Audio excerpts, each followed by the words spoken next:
안녕하세요. 절대갑TV의 명품 PD 한PD입니다.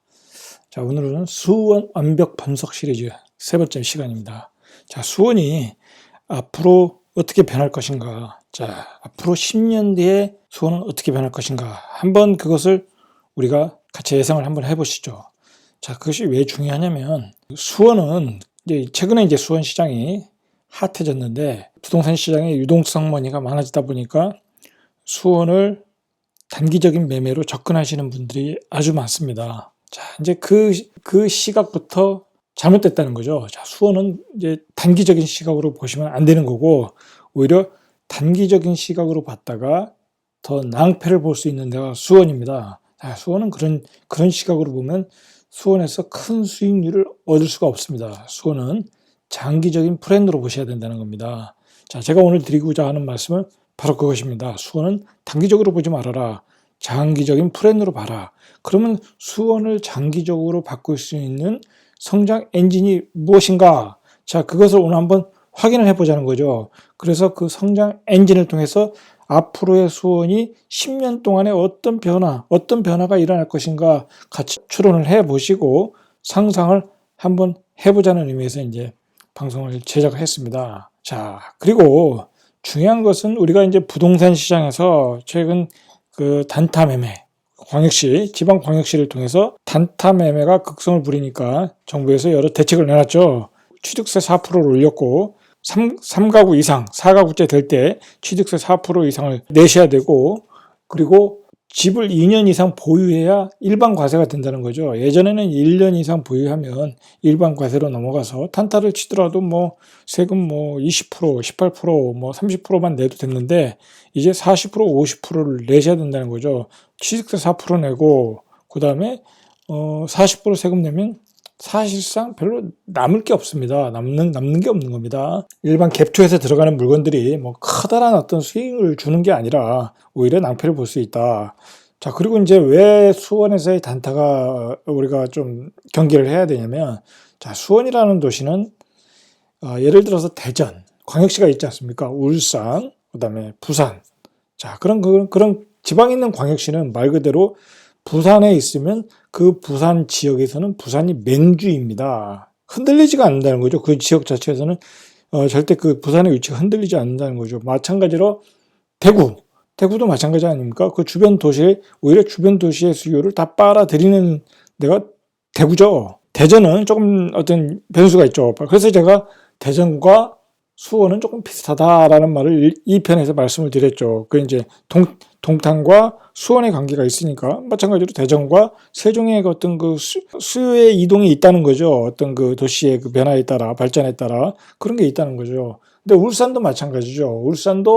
울산은 그 지역의 어떤 맹주죠. 자, 그러다 보니까 울산의 입지는 흔들리지가 않는다는 거죠. 자, 그런데 우리가 이제 무엇을 봐야 되냐면, 자, 보십시오. 아주 중요한 얘기인데, 자, 이 수원이라는 도시는 여기는 경기도 도청 소재지죠. 어떤 광역시가 아니죠. 인구의 규모를 보면 분명히 광역도시급이지만 도청 소재지죠. 광역도시가 아니라는 겁니다. 자, 그러면 이 수원이라는 도시가 있고 옆에 바로 위에 안양이라는 도시가 있고 여기 3번 의왕이 붙어 있죠. 자, 그리고 옆으로 가면 수인선을 또 따라가면 안산이라는 도시가 있고, 자, 그리고 또 인천이라는 도시가 있고, 자, 그리고 옆에 또 소규모로 기흥이라는 도시도 있고, 그리고 가장 큰 그 수원의 경쟁자, 그 수원에서 가장 인구가 많이 유출되는 동탄2 신도시라는 도시가 있죠. 자, 그리고 앞에 그 전형적인 베드타운의 도시 용인이라는 곳이 있죠. 그리고 또 판교 분당이 있다는 겁니다. 자, 바로 수원에 사시는 분들은 이제 삼성전자 다니시는 분들은 당연히 이제 수원에 사시겠죠. 영통구에 사시거나 광교에 사시거나 하겠지만 어떤 서울로 출퇴근하거나 인근 도시 안양, 의왕, 분당 그런 쪽으로 사시는 분들은 굳이 수원에만 살 필요가 없다는 거죠. 용인 쪽으로 이사 갈 수도 있고, 안산에다 사시는 분들은 안산으로 이사 갈 수도 있고, 그리고 신축아파트를 찾아가지고 동탄2로 갈 수도 있다는 거죠. 자, 그리고 학군을 찾아서 용인 수지를 또 갈 수도 있다는 거죠. 분당으로도 갈 수도 있고, 그러한 변수가 많다는 거죠. 이 수원이라는 도시는. 자, 그런 그런 변수가 많기 때문에 우리가 어떤 그동안 지방광역시, 우리가 예를 들어서 대전, 뭐 대구, 뭐 부산, 뭐 그런 도시들이 이렇게 가격이 급등할 때 수원은 어떤 신축 위주로, 광교 신도시는 물론 이제 뭐 가격이 급등을 했지만 그 도시는 명품 도시니까 신도시급이고, 그리고 어떤 신축 위주로는 가격이 올라갔지만 10년 차 이상의 구축들은 힘을 못 썼던 게 얼마 전까지의 어떤 수원의 모습이었죠. 이제 그게 뭐냐면 이제 그만큼 수원의 구도심에 대한 어떤 노후화, 그리고 낙후. 자, 그것으로 인해서 이제 어떤 발전의 한계를 보여줬던 거죠. 그런 점에서 어떤 기타 다른 광역시보다 매매 상승률이 그동안 부진했던 게 사실이죠. 그러면서 그렇지만 이제 작년 중반부터 이제 어떤 공급의 부족으로 인해서 투자자가 들어오고, 그다음에 실수요가 움직이면서 이제 최근에 가격의 급등이 일어났는데, 자, 문제는 그런 관점, 이 수원은 어떤 이 지역의 맹주 역할은 아직 아니다. 아직 아닌데 어떤 포지션을 잡고 있다는 거죠. 과연 이 지역에서 앞으로 맹주 역할을 할 것인가, 확고한 입지를 가질 것인가. 수원은 말 그대로 어떤 수도권에 있는 도시들 중에 어떤 특징을 갖는가, 일단 그것을 먼저 파악을 해야 될 것 같아요. 자, 수원은 예를 들어서 용인은 어떤 배드타운이죠. 전형적인 배드타운이죠. 여기에 뭐 어떤 기업이 있는 게 아니지 않습니까? 전형적인 배드타운이다. 자, 그리고 예를 들어서 분당, 판교, 여기는 이제 자족 기능이 어느 정도 있는 도시죠. 판교는 말할 것도 없이 자족 기능이 있는 최고의 도시죠. 자, 그런 도시라는 거죠. 자, 예를 들어서 안양도 역시 배드타운이죠. 강남에 근접한 과천 역시 배드타운의 기능이죠. 물론 왜 지식정보타운에 뭐 어떤 기업들이 좋을 수는 있지만 현재는 배드타운의 성격이 강하다. 예를 들어 안산은 자족 기능이 있는 도시죠. 자, 그러면 수원은 어떤 도시냐? 자, 동탄은 또 어떤 도시냐? 자, 그런 게 중요한 거겠죠. 그런 게 중요한 의미인데, 자, 수원은 말할 것도 없이 자족 기능이 강한 기업 도시죠. 기업 도시 플러스 교육 도시라고 봐야죠. 뭐 대학교가 뭐 여러 개 있지 않습니까? 아주대, 경기대, 뭐 성균관대, 경희대, 뭐 여기 말할 것도 없이 교육 도시이고, 자, 그리고 여기 삼성전자라는 어떤 대한민국의 최고의 기업이 있지 않습니까? 자, 여기서 또 그리고 그 외에 삼성전자를 서포트하는 자회사들 엄청나게 많겠죠. 자, 그러면서 예를 들어서 여기 기록에 의하면 제조업이 5.2%밖에 안 되는데 총 생산량이 한 36.7% 이상 된다. 2017년도 기준으로 볼 때. 자, 그 정도로 여기는 기업 도시라는 거죠. 충분히 어떤 발전할 수 있는 이 스스로의 능력으로 가질 수 있는, 스스로의 능력으로만으로도 발전할 수 있는 도시이고 인구가 늘어날 수 있는 도시죠. 자, 그런데 이제 문제는 뭐냐면, 그러면 이 도시가 계속 확장을 해 나가야 되는데 확장할 수 있는 범위가 한정돼 있었죠. 어떤 토지도 그렇고 어떤 도시의 인프라를 또 계속 깔아야 되는 문제도 있고, 자, 그리고 어떤 인프라의 효율성도 생각하다 보니까 동탄 신도시를 만든 거죠. 옆으로 뻗어간 거죠. 사실상 동탄 신도시와 수원은 어떤 별개의 도시지만 어떤 공존 공생하는 또는 서로 대체하는 관계라는 거죠. 어떻게 보면 수원의 입장에서 보면 동탄은 어떤 새로운 신도시가 되는 거죠. 수원에서 어떤 수원의 기업들이 확장을 하면서 인구가 더 필요해지면서 새로운 도시를 만드는 거죠. 그런데 왜 동탄에 만들었냐?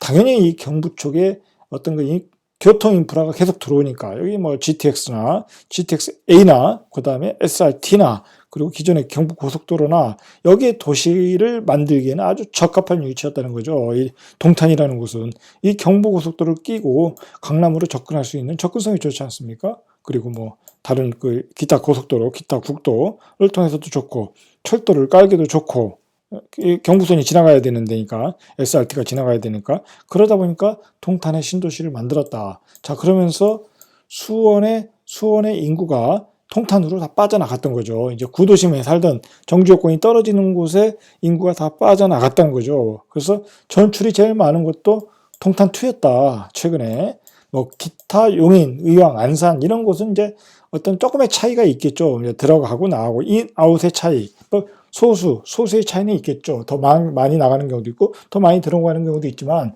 대체로 전출된 것은 동탄이었다. 자, 이제 그것은 뭐냐면 수원은 분명히 차족 기능을 가진 대한민국 최고의 기업이 있는 도시이고 연구소도 많은 지역이고 계속 인구가 어느 정도 증가하는 도시인데 그것을 이 구도심과 주변에 만드는 신도심으로는 다 수용하기가 어려웠다. 자, 그것은 교통 인프라의 어떤 효율적인 배치. 자, 그것으로 인해서 개발이 늦어지니까 자, 이쪽에다 신도시를 만든 게 동탄이었다는 거죠. 자, 이제 우리가 동탄은 이제 아까도 말했듯이 이제 만들기가 이제 지리적 위치가 좋으니까 그리고 제가 나중에 이제 동탄에 대해서 한번 다시 설명을 해드리겠는데 이 동탄이라는 도시가 아주 재밌는 도시입니다.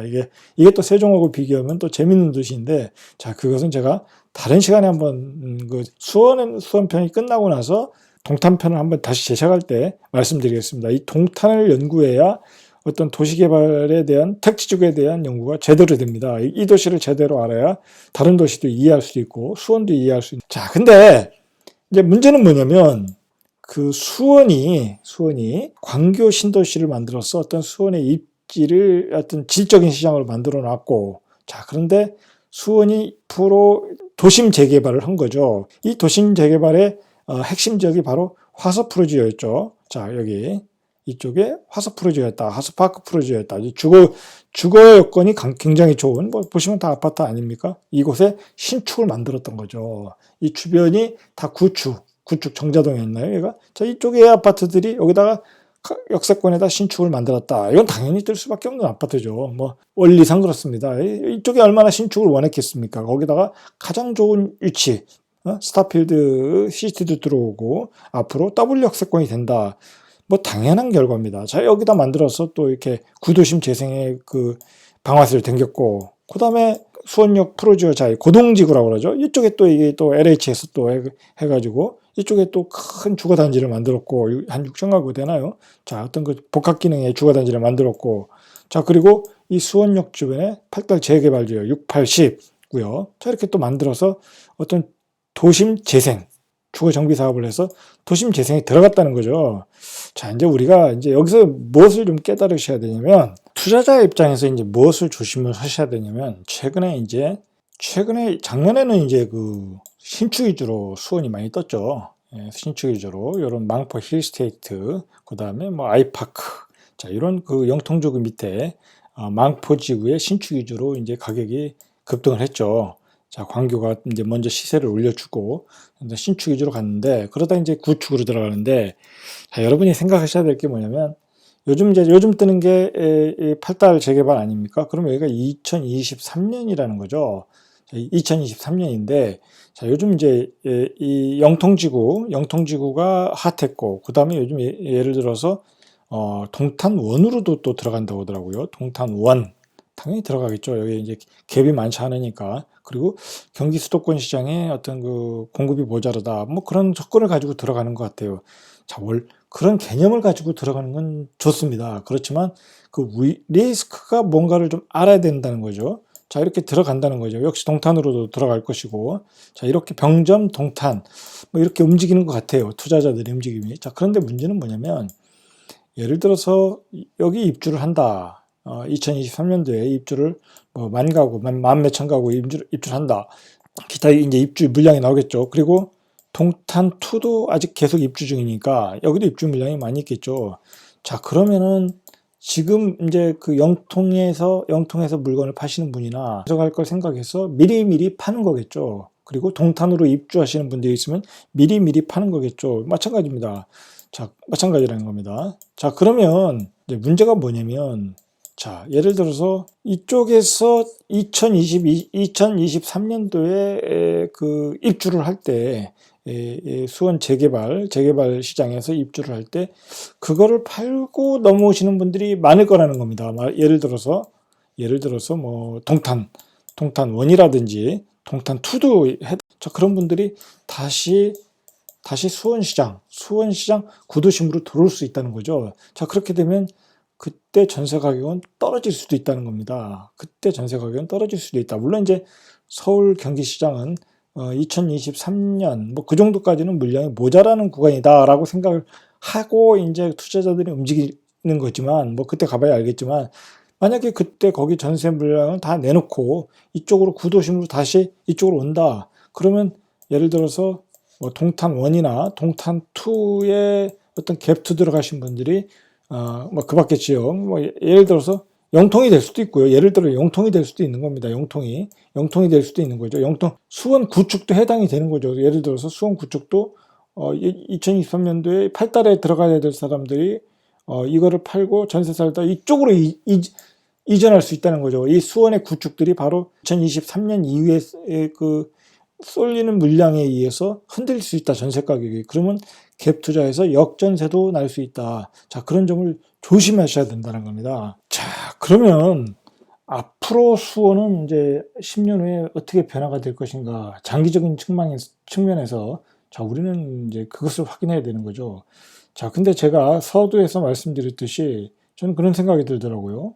그 예전에 우리가 이제 광역시에 투자를 많이 하지 않았습니까? 최근에 투자자들이 대전에도 투자하고, 그 다음에 뭐 울산에도 투자하고, 뭐 부산에도 들어가고, 이제 그렇게 광역시로 움직였는데, 과연 그 도시가 발전하는 도시였냐 한번 생각을 해보면 의문이 간다는 거죠. 의문이 가는 겁니다. 뭐 요즘 제조업이 안 좋으니까 뭐 조선중공업도 안 좋고, 그리고 제가 말한 도시들은 인구가 다 감소하고 있는 도시 아닙니까? 그 제조업이 활성화가 안 되다 보니까 그런 지역에 그 투자자의 유동성 머니가 들어와서 쉽게 말해서 유동성 머니로 띄운 거죠. 어떤 그 실수요자들의 어떤 그 수요와 공급에 의하기보다는 유동성 머니가 들어서 가격을 급등시킨 거죠. 어떤 그 인기 지역을 중심으로.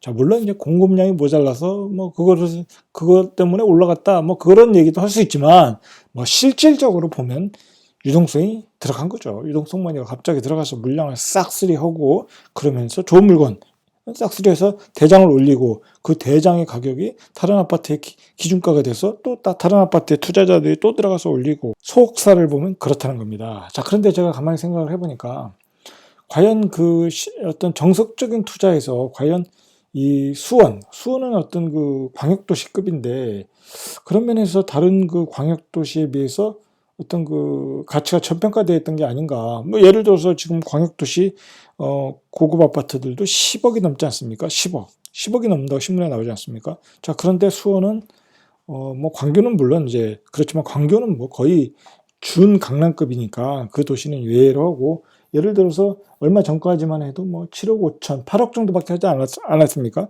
7억 5천에도 살 수 있었죠. 뭐 그것도 비싸다고 했으니까. 그 수원의 신축급들이. 자, 그렇지만 요즘은 최근에 이제 그게 9억까지 올라간 거죠. 이제 9억도 올라가고, 이제 뭐 10억까지도 간다. 이제 그 어떻게 보면 제자리를 찾아가는 거고 있는 거죠. 수원이라는 도시는 인구는 계속 늘어나는 도시고, 자족 기능이 있는 도시고, 어떻게 보면 쉽게 말해서 서울이 있고, 그 다음에 어떤 도시가, 서울에는 어떤 그 공장이라는 게 없지 않습니까? 어떤 그 대기업이 있는 거고, 그 다음에 그 대기업이 어떤 포화 상태가 되니까, 강남이 포화 상태가 되니까 그 벤처기업이 군단이 생기면서 벤처기업이 판교에 들어서고, 그 다음에 어떤 기업들이, 본사들이 또 분당으로 내려오고, 그 다음에 이제 만들어진 것이 이제 수원이죠. 수원에 이제 우리나라 대기업의 그 본사를 그 공장을 만든 거죠. 그 반도체 공장을 만든 거죠. 반도체 공장을 만들면서 반도체 클러스터가 형성이 된 거죠. 그 수원이 앞으로 10년 안에 어떤 계획을 가지고 있냐. 자, 이제 여기서 이 그림을 보시면 아실 것 같아요. 이 그림을 보시면 바로 이제 이 최근에 신분당선이 들어와서 어떤 광교라는 지역에 고급 주거지를 만들었고, 그리고 이 신분당선을 이렇게 연결을 해서 호메시까지 가면서 어떤 서울의 접근성, 그 다음에 판교 벤처밸리의 접근성을 높였다는 거죠. 대단한 호재죠, 대단한 호재. 그러면서 이제 그 호메실이 호가가 1억, 2억이 올라가 버린 거죠. 이제 호메실에 살면서 최소한 판교까지는 출퇴근이 가능한 거죠. 자, 그런 점에서 이제 호메실도 의미가 있는 거죠. 화산은 뭐 말할 것도 없이, 화산은 더블 역세권이 돼버리는 거죠. 자, 이게 됐고, 그 다음에 KTX 연결 노선을 만드는 거죠. 이쪽에 그 지제역에서 어디죠? 그 지제역에서 직결 노선을 만들어서 이제 그 대전까지도 한 20분 이상 단축을 시키겠다는 거죠. 자, 그리고 광주까지도 또 한 10분인가요? 뭐 한 40분인가요? 뭐 그 정도 시간을 단축하고, 자, KTX 역도 속도가 빨라진다. 자, 그리고 또 뭐가 있습니까?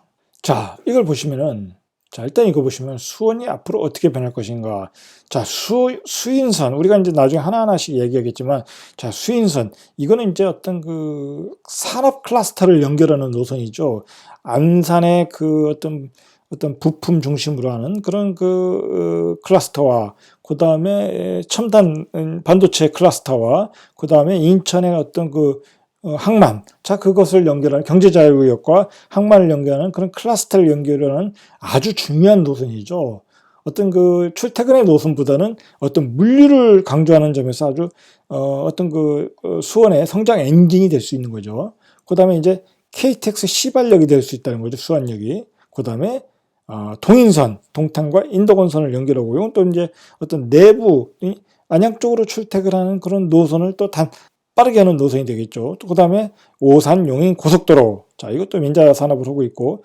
자, 뭐 그다음에 이제 기타 엠버스가 있는데 뭐 이런 건 그렇다 치고. 자, 이 그림이 그 수원의 간산도로망 및 철도망 계획입니다. 앞으로 그 10년 안에 만들어질 그런 철도망인데, 자, 우리가 이제 무엇을 생각해야 되냐면, 과연 그 기타 다른 광역시, 예를 들어 아까 말한 대구, 대전, 울산, 부산, 뭐 그런 도시에 비해서 그런 도시에 이렇게 촘촘한 계획이 있냐 이거죠. 자, 그런데 이런 그 철도 계획이 있는데 신분당선 연장, 뭐 수인선 복전진철, 그 다음에 KTX 시발, GTX C, 자 그렇게 있는데 트램까지, 뭐 트램은 뭐 어느 도시나 다 있는 거니까 그렇게 큰 의미는 없는데, 이런 게 있는데 이런 것이 이 자체적으로만 어떤 그 이용이 된다는 게 아니죠. 수원시 내부의 어떤 그 연결망이 아니라 주변 도시와의 연결망을 강화시킨다는 거죠. 가령 이제 신분당선은 판교, 강남으로 연결되는 노선이니까 뭐 말할 것도 없이 중요한 노선이고, 분당선 역시 중요하지만 뭐 분당선 타고 서울 가기는 좀 그렇고, 어떤 그 용인 그 분당까지, 뭐 분당에도 직장이 많으니까 저 그런 노선까지 또 연결해 줄 수 있다는 점에서 의미가 있는 거고, 그리고 예를 들어서 GTX-C. 자, 이 노선이 되면 뭐 말할 것도 없이 수원은 한 단계 레벨업이 되는 거죠. 강남까지 25분에 가능하다. 삼성역까지 25분에 가능하다. 자, 그 노선이 되면 어떤 그 커다란 다른 그 서울 강남으로 출퇴근하는 수요가 들어올 수 있다는 거죠. 이제 가격적인 메리트가 있다면 들어오는 거죠. 자, 그것은 이제 그 중심지 강남의 가격과 여기의 가격과 비교를 해서 메리트가 있다면 그 GTX-C가 의미가 있다는 겁니다. 자, 그리고 아까도 말했듯이 이 수인선은 뭐 수인선을 타고 이쪽으로 출퇴근하시는 분들도 많겠지만 의미가 분명히 있지만, 자, 그것보다는 어떤 물류죠, 물류.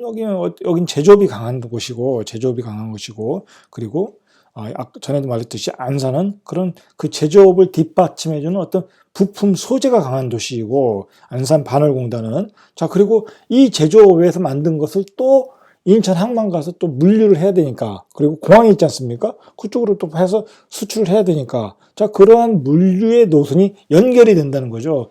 그런 점에서 이 수원은 그 앞으로 호재가 많은 도시다 이거죠. 호재가 앞으로 10년 동안에 이 도시의 발전에서 어떤 호재라는 것은 말할 것도 없이 교통의 인프라죠. 교통의 인프라인데 그 인프라가 제일 많이 발전될 것이 수원이라는 거죠. 자, 그래서 우리는 수원을 단기적인 접근으로 보면 안 된다. 수원은 사서 길게 가져가야 된다는 거죠. 다음 사이클까지. 이번 사이클에서 끝날 수원이 아니다라는 거죠. 그런 관점을 가지고 수원을 보셔야 된다는 겁니다. 절대 단기적으로 보면 오히려 역전세에 걸릴 수 있는 곳이 수원이라고 보셔야 됩니다. 자, 그런 점을 조심을 하셔야 됩니다. 정리해 보겠습니다. 제가 어렸을 때 그 수원이라고 하면, 옛날엔 수원이라고 하면 수원 민속촌을 갔다, 수원 민속촌을 놀러 간다 그랬었죠. 근데 이제 요즘은 수원 민속촌이라고 하지 않더라고요. 여기 이제 보면 용인 한국 민속촌이라고 하더라고요. 이게 유명했었죠. 수원하면 민속촌이었죠. 그리고 갈비로 유명했던 지역이었죠. 수원 갈비. 자, 그런데 최근에 수원의 유상이 어디냐 이거죠. 무엇이냐 이거죠. 자, 수원의 유상은 삼성전자였죠. 일단. 자, 그런데 이 경부 축구로 하는, 예전에는 삼성전자밖에 없었죠. 뭐 분당 신도시는 배드타운이었으니까. 판교라는 것은 존재하지도 않은 판교 신도시라는 건 최근에 몇 년 전에 만들어진 10년 전에 만들어진 도시이고, 자 그런데 경기 남부권이 규모가 커졌다는 겁니다. 자, 삼성전자가 들어오고 동탄 부근에 또 삼성전자 또 공장이 또 들어오고, 자 그리고 평택에 또 삼성전자를 짓고 있고, 그리고 판교에 벤처밸리가 들어오고, 분당에 대기업 본사들이 들어오고, 이 경기 남부의 어떤 그 주거와 그 다음에 기업, 제조업 공장들이 대규모로 들어온 거죠. 그러면서 파이가 커졌다는 거죠. 자, 파이가 커지면서 당연히 인구가 몰려 있고 기업이 몰려 있으니까 교통망들이 계속 좋아지는 거죠. 횡으로 좋아지고, 종으로 좋아지고, 횡으로도 좋아지고, 자, 그러면서 도로의 연결망들이 좋아진 거죠. 좋아진 겁니다. 자, 그리고 그런 가운데서 이제 동탄도 GTX A가 들어오고, 수원도 GTX C가 들어오고, 예정돼 있고, 그 다음에 광교 신도시를 만들면서 구도심도 재생을 하면서 신분당선도 또 연결되고, 그 다음에 수인선도 연결되고, 산업 클러스터까지 연결되는 수인선도 연결되고. 자, 그런데 이제 우리가 이렇게 그 좋아지는 어떤 그 성장판이, 그 도시의 교통 인프라가 앞으로 10년 동안 좋아지면서 어떤 성장판이 열려버린 거죠. 수원은 성장판이 열려버렸다고 보시면 됩니다. 그 열린 성장판 속에서 신도시가 가격이 급등하고, 그 다음에 구도심 재생도 프리미엄이 급등하고, 자 그런 상태로 가고 있다는 겁니다. 그 성장판이 열린 곳은 역시 단기보다는 장기로 가야 되는 게 맞는 거다. 자 저는 그렇게 보고요.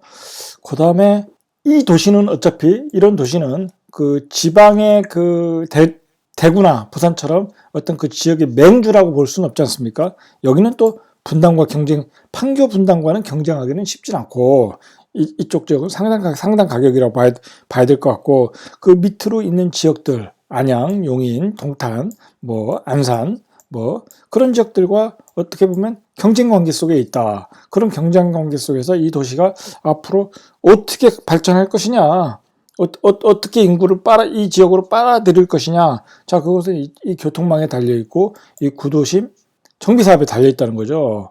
자, 아직은 이게 낙후된 지역이고 외국인들이 많이 거주하는 지역이니까 도심에 아직 그 선호하는 지역은 아니죠. 아직도 집장촌도 있고. 자, 그런 도심을 어떻게 재생을 해서 퀄리티 있는 도시로 만들어서 그 주변 도시의 인구를 빨아들이면서 이 도시가 성장할 것인가. 자, 일단 그것을 보셔야 되고, 자, 그리고 동탄과의 경쟁, 이 피할 수 없는 대결이 또 기다리고 있다는 거죠. 이 동탄 신도시와의 피할 수 없는 경쟁도 분명히 한 번은 거치고 가야 될 과정이고, 그 다음에 그리고 그건 이제 외부적인 어떤 그 경쟁이고, 내부적으로도 이제 경쟁의 시대가 왔다는 거죠. 경쟁을 해야 된다는 거죠. 자, 물론 수원은 동수원과 서수원의 그 입지 차이가 있습니다. 일단 동수원이 더 갑이라고 봐야 되겠죠. 자, 그런데 지금은 광교가 갑이다. 절대 갑이라는 거죠. 광교가 절대 갑인데, 문제는 이제 수원역과 화서역이 커진다는 거죠. 발전을 한다는 거죠. 자, 발전을 하면 여기도 구도심 재생을 통해서 어떤 그 정주 요건이 좋아진다는 거죠. 자, 그렇게 되고, 기존에 또 여기 망포도 이제 계속 인프라가 보강이 될 것이고, 삼성전자의 접근성이 있으니까. 자, 그리고 이 구도심, 예를 들어서 이 광교와 이 구도심과의 관계도 어떤 갭이 더 좁혀지거나 또는 어떤 차이가 없거나 또 그렇게 될 수도 있지 않냐 하는 여지를 그런 여지를 두고 생각을 하셔야 된다는 거죠. 어떻게 될지 모르지만. 자, 그리고 과연 하서역 쪽과 또 수원역과의 어떤 차이, 또 그런 차이도 현재는 분명히 화서역이 정주 요건이 좋습니다. 여기가